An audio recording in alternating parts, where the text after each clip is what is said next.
Olá, meu querido amigo e amiga, que bom que você está aqui conosco de novo. Eu já estava sentindo saudade, hein? Tenho orado todos os dias por vocês. Por você, marido, por você, esposa, por vocês, filhos, pela igreja. Espero que você esteja sentindo aí as bênçãos desse lado que eu estou sentindo aqui também. Que Deus continue nos abençoando, que Deus continue conduzindo a nossa vida, acima de tudo, para a pregação do Evangelho, para que Cristo possa voltar logo para vir aqui nos buscar. Não é verdade? Convido então você a pegar a sua Bíblia, 2 Pedro, capítulo 2, verso 14 até o verso 16 é o que nós vamos ler. E como a gente tem costume, vamos orar para pedir a bênção de Deus para a gente entender aquilo que Ele revelou na sua palavra. Vamos orar? Querido e bom Pai, muito obrigado. Nós reconhecemos que o Senhor é tudo para nós. Por isso que nós precisamos fazer do Senhor o primeiro em nossa vida. Então nos ajuda, Senhor, que por meio da leitura da Tua Palavra, do estudo dela, nossa mente possa ser aberta para Te entender, para Te compreender. E assim, Senhor, tudo que há em nós que precisa ser mudado, o Senhor possa mudar. Tudo aquilo que precisa ser preservado, o Senhor preserve. Se nós possamos crescer à estatura de Cristo e sermos como Ele é, pelo menos dentro da nossa esfera. Abençoa cada família aqui representada, no trabalho, nos relacionamentos familiares, os nossos filhos são tão importantes para nós e que em tudo, Senhor, nós possamos ter sempre palavras de louvor, de carinho e de apreço pela Tua eterna bondade. Fica conosco agora no estudo da Tua Palavra, por Jesus te pedimos. Amém. Vamos ao texto bíblico, 2 Pedro, segunda carta de Pedro 2, verso 14 a 16. Tendo os olhos cheios de adultério e insaciáveis no pecado, engodando almas inconstantes, tendo o coração exercitado na avareza. Você sabe o que é avareza, né? Gente que gosta demais disso aqui. Filhos malditos, abandonando o reto caminho, se extraviaram seguindo pelo caminho de Balaão, filho de Beor, que amou o prêmio da injustiça. Recebeu, porém, o castigo da sua transgressão, a saber, o mudo animal de carga, falando com voz humana, refreou a insensatez do profeta. Deixa eu te fazer uma perguntinha. Como é que você se relaciona diante do dinheiro? Você se relaciona com o dinheiro de forma equilibrada, de forma sensata? Você olha para as coisas materiais e diz assim, bom, eu vou ter aquilo que eu preciso. Aquilo que eu não preciso, não precisa mesmo, né? Se eu não preciso, para que eu vou ter isso? Então vou direcionar para uma outra causa, ou para pessoas que precisam mais do que eu. É assim? Ou você é daquelas pessoas loucas e malucas que gastam sua saúde, seu tempo e sua vida correndo atrás do vil metal que passa tão depressa?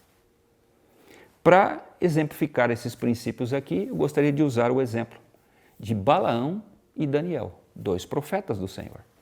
Então eu quero falar sobre a infidelidade de Balaão e sobre a fidelidade de Daniel, aquele homem tão íntegro, né? Que viveu há 2.600 anos atrás e que lá na Babilônia foi um exemplo para a nossa vida. Bem, veja só que coisa curiosa. Ambos os profetas foram chamados por Deus para pregar e para anunciar as suas verdades. Outra coisa, eles também foram chamados por reis. Balaão foi chamado por Balaque para ir lá e amaldiçoar o povo de Deus. Já Daniel foi chamado por Beltesazar. Também já tinha sido chamado por Nabucodonosor, né? Mas eu quero aqui focar naquela questão de quando Daniel, no final da sua vida, é chamado para decifrar aquilo que a mão divina havia escrito ali na parede do palácio. Foram chamados por reis. Portanto, homens de extrema confiança e responsabilidade. Outra coisa que é curiosa, né? Foram chamados, mas aí vem a diferença. É a motivação que cada um foi. Curioso é que ambos receberam promessas de bens dessa vida. Por exemplo, Balaque disse assim, olha, eu vou encher a sua casa de ouro, de pedras preciosas, de dinheiro, você vai ficar rico. A mesma coisa aconteceu com Daniel. Beltesazar disse assim, eu vou colocar uma argola de ouro no seu pescoço, vestes de púrpura, né, vermelhas, e o melhor de tudo, você vai ser até o terceiro aqui no reino, se você souber decifrar aquilo que está aí na parede. Promessas de glórias e coisas dessa vida. Mas o curioso, Balaão foi pela cobiça. A Bíblia mostra claramente que Balaão era um profeta do Senhor, mas ele havia se apostatado por quê? Ele havia adulterado, ele havia cometido algum crime? Não. Balaão havia se apostatado porque ele chegou uma hora na vida que ele disse o seguinte: não, ser servo de Deus, eu ganho muito pouco com isso. É muito pouco dinheiro no meu bolso. Olha, quando eu vou lá no banco não tem dinheiro nenhum. Lembre-se de uma coisa, queridão, nós que devotamos a nossa vida a Deus, de forma especial nossos pastores, aqueles que vivem da pregação do Evangelho, a Bíblia é muito clara em dizer o seguinte: os nossos olhos não podem estar voltados para as coisas ou para o enriquecimento dessa vida. Quando, por exemplo, Deus fez a tribo de Levi, Levi não ganhou terras, né? Aí os sacerdotes falaram: Senhor, mas então o que nós vamos ter? A resposta está lá em Deuteronômio. O Senhor disse assim: eu sou a herança de vocês. E, vamos ser sinceros, basta, né? Porque quando você tem a Deus, você tem tudo. Mas o Balaão não queria saber disso. Não, Senhor, eu até vou te servir, mas eu tenho que ganhar muita coisa com isso. Ele não estava satisfeito com uma vida simples de obediência e fidelidade a Deus. Ele foi pela cobiça. Já Daniel simplesmente foi para revelar aquilo que Deus havia escrito. A preocupação de Daniel era apenas essa: dizer aquilo que Deus tinha para dizer. Outra coisa que me chama a atenção: Balaão foi e falou. É o que todo profeta tem que falar, tem que fazer, é falar, é revelar. Só que ele falou o quê? O que ele queria. O rei disse assim: você vai amaldiçoar. E ele foi para amaldiçoar mesmo, é que Deus mudou as suas palavras, porque Deus estava cuidando de Israel. Então ele foi para falar o que ele queria, é que Deus o impediu. Já Daniel não, Daniel foi e falou o que Deus queria. E olha só que coisas terríveis ele falou para o rei: rei, você foi pesado na balança e achado em falta, então nessa noite, ou daqui a algum tempo, você vai morrer. E o seu reino será dado a quem? Aos medos e aos persas. Olha, ele corria perigo de vida. Mas Daniel não pensou duas vezes, ele falou aquilo que Deus queria. Outra coisa que chama a nossa atenção: Balaão proferiu lisonjas, Daniel proferiu verdades. Deixa eu só fazer aqui um pontinho aqui, um gatilho aqui. Quando você fala aquilo que Deus quer, você fala dentro do contexto da mente de Deus, ou você fala aquilo que você gostaria que o mundo soubesse? Todos nós hoje participamos das redes sociais. E claro, nós queremos expressar aquilo que nós pensamos, aquilo que nós sentimos diante da vida. Se Jesus se sentasse hoje do seu lado para olhar o seu Facebook ou as demais redes sociais, Jesus diria o quê? Ok, filho, poxa vida, olha, estou orgulhoso de você. Ou Jesus diria o seguinte: filho, você é tudo menos um cristão. Você pode ser até um bom ativista social, você pode ser até um bom revolucionário, você pode ser qualquer coisa, mas menos um seguidor meu. Quando você fala, você revela a vontade de Deus como Daniel revelou, ou você revela os seus desejos e as suas intenções como Balaão fez? Pense bem nisso. Outra coisa que chama a nossa atenção: Balaão foi prometido presente. Ele foi, falou aquilo que o rei não queria, o rei disse assim: olha, volta para casa que você não vai ganhar nada. Mas insatisfeito com aquilo, um dia ele volta a encontrar o rei Balaque e disse assim: olha, eu tenho uma estratégia aí, eu tenho certeza que se você fizer isso, Israel vai perder a guerra para você. O que é? Faça uma festa, dê aquela festa de arromba, o tunk-tunk lá. E leve moças, essas moças vão seduzir o povo de Israel, eles vão cair em pecado, em adultério, e eles vão perder a guerra. Deus ficará irado com eles, porque eles precisam se consagrar ao Senhor para vencerem suas guerras. Balaque, mais do que depressa, fez lá uma balada daquela, né?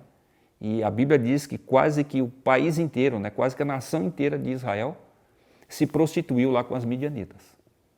Claro que Deus fez justiça com o seu povo, aqueles que pecaram foram mortos, mas o curioso é o seguinte: Balaão ganhou os presentes que ele tanto queria. Ele não somente quis os presentes, né? Ele não somente aceitou, ele foi em busca, ele foi atrás, ele estava sedento pelo dinheiro. Curioso que Daniel, quando o rei Beltesazar falou para ele assim: olha, está aqui o seu, já que você decifrou, né? Daniel falou assim: não, rei, eu não quero isso aí. Guarda para você. Porque Daniel, amigo, ele vivia em outro reino. Ele estava com os pés na terra, mas os olhos estavam no céu. Ele pensou assim: do que vai me adiantar todos esses presentes que o rei tem para me dar, se nessa noite, ou amanhã pela manhã, esse reino vai cair? Do que vai adiantar isso? E não é essa a perspectiva do cristão? Nós sabemos que o reino desse mundo vai acabar logo. O que vai adiantar eu ficar juntando as coisas, eu ter coisas, né? Eu ajuntar uma riqueza infinita? Não, primeiro, se Jesus não voltar na minha geração, o dia que eu morrer eu vou levar alguma coisa? Nada.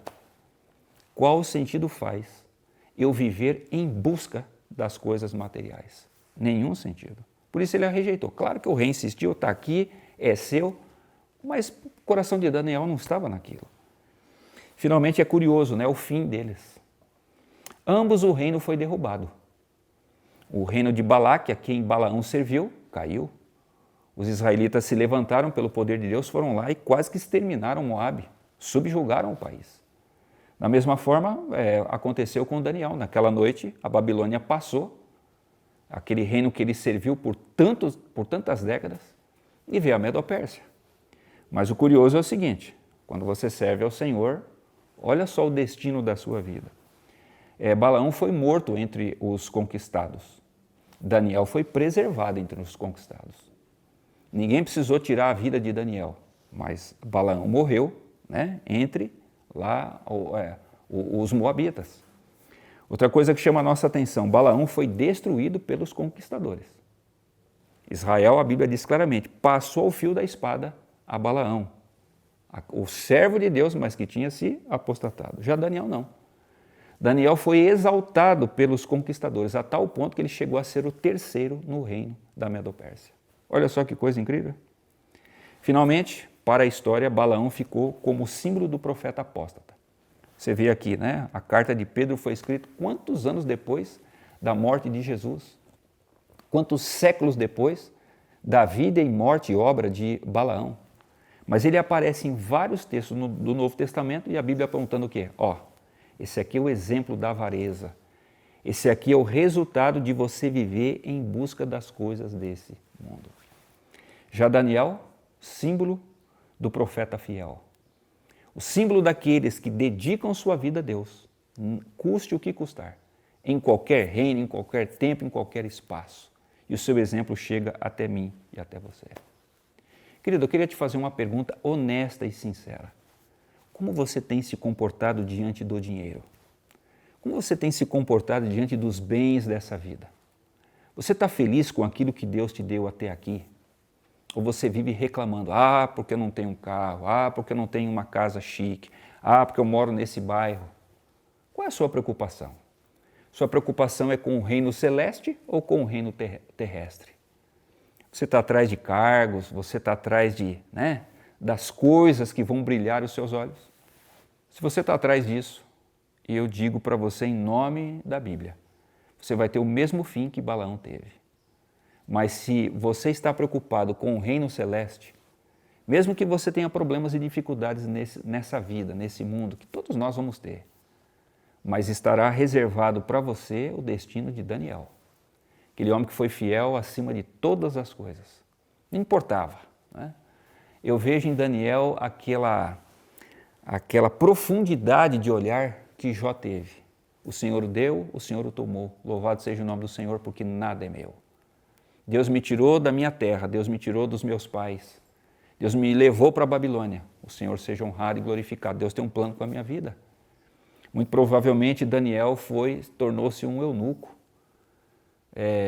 Muito provavelmente ele não teve família. Senhor, mas como o Senhor permite uma coisa dessa comigo? Não tem problema.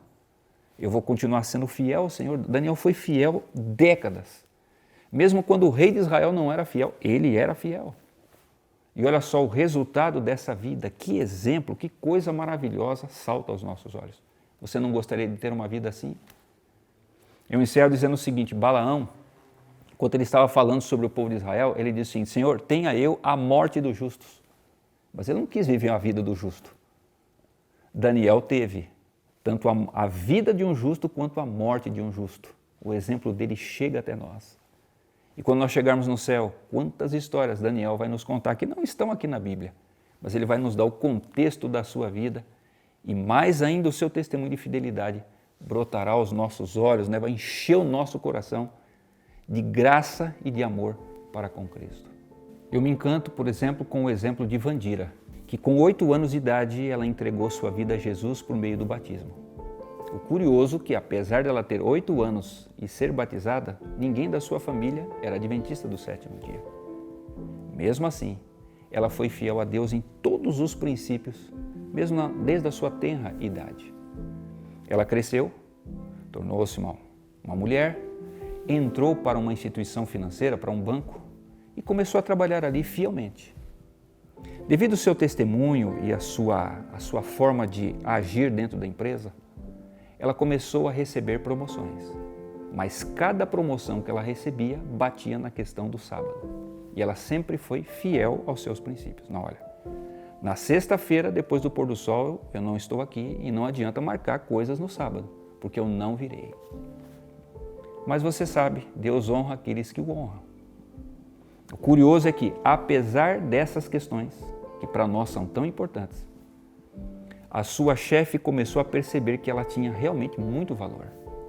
E com o passar dos anos, ela foi recebendo outras promoções que faziam com que ela realmente não precisasse trabalhar no período do sábado. Você sabe que a vida de ninguém é perfeita, né? E um dia ela começou a receber notícias que a mãe não estava bem. Então ela foi cuidar da mãe.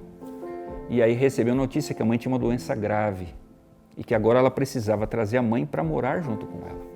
Isso não tem problema, eu vou cuidar da minha mãe. A doença da mãe se estendeu por anos. E ela percebeu uma coisa, como Deus tem sido bom comigo. Além de Deus me abençoar no meu trabalho, Deus também me abençoou porque ao permitir que a minha mãe ficasse doente, eu pude ficar mais próximo dela e pude cuidar da minha mãe com carinho e com amor. Coisa que antes eu não tinha tempo para fazer isso. Deus foi bondoso com ela e foi bondoso comigo também. Vandira termina o seu testemunho dizendo o seguinte, olha, apesar de quando veio aí a pandemia, todas essas questões, muitas pessoas ficaram desempregadas. Dentro da pandemia, eu fui surpreendida com uma promoção. Passei a ganhar mais, passei a precisar estar menos tempo no trabalho e passei a ter mais tempo para cuidar da minha mãe. Você entende, querido, que quando nós colocamos os nossos olhos naquilo que é eterno, parece que as coisas vão se encaixando melhor na nossa vida? Por quê? Porque nós alinhamos o nosso desejo ao desejo divino. E Deus nos honra com isso. Assim como Deus abençoou Daniel, Deus pode abençoar a mim e a você por meio da nossa fidelidade. Que tal então colocarmos o Senhor como o primeiro da nossa vida? Que tal nós consagrarmos todos os nossos desejos, todas as nossas vontades, todas as nossas propensões aos caminhos do Senhor? Se fizermos isso, eu te garanto, nós não teremos o fim de Balaão, mas nós teremos a grata satisfação de um dia estarmos no reino celeste para louvarmos e bendizermos o nome do nosso Deus. Mas enquanto ele não chega, nós vamos poder com certeza testemunhar para muita gente de como Deus tem sido e como Deus já foi bom conosco em nossa vida. Vamos tomar essa decisão mais uma vez nesse momento? Quer orar comigo? Querido Pai, muito obrigado pelo exemplo da Vanira, pelo exemplo de Daniel lá no passado e também pelo exemplo negativo de Balaão. Nós aprendemos, Senhor, que a única coisa que a gente pode desejar nessa vida é o Senhor, porque o Senhor é o nosso pastor e por isso nada vai nos faltar. Nos ajude, Senhor, a tirar os olhos das coisas desse mundo, do dinheiro, da fama, do poder, da glória. Nós possamos colocar o nosso coração, Senhor, na nossa fidelidade para com o Senhor e viver assim. Se a nossa vida for boa, ótimo. Se a nossa vida não for boa, o Senhor sabe. Nos dá apenas, Senhor, a fé para acreditarmos nisso. Nos ajude a entregarmos totalmente a nossa vida, os nossos talentos, os nossos dons nas Tuas mãos e vivermos assim. Nos dá essa graça, nos dá esse poder, nos ajude a ensinar isso para os nossos filhos e para quem que estiver ao nosso redor, que as pessoas possam ver em nós esse exemplo de vida. É o que nós pedimos em Cristo, o nosso Salvador. Amém, Senhor. Obrigado pela sua atenção. Deus te abençoe. Um beijo na bochecha e até a próxima.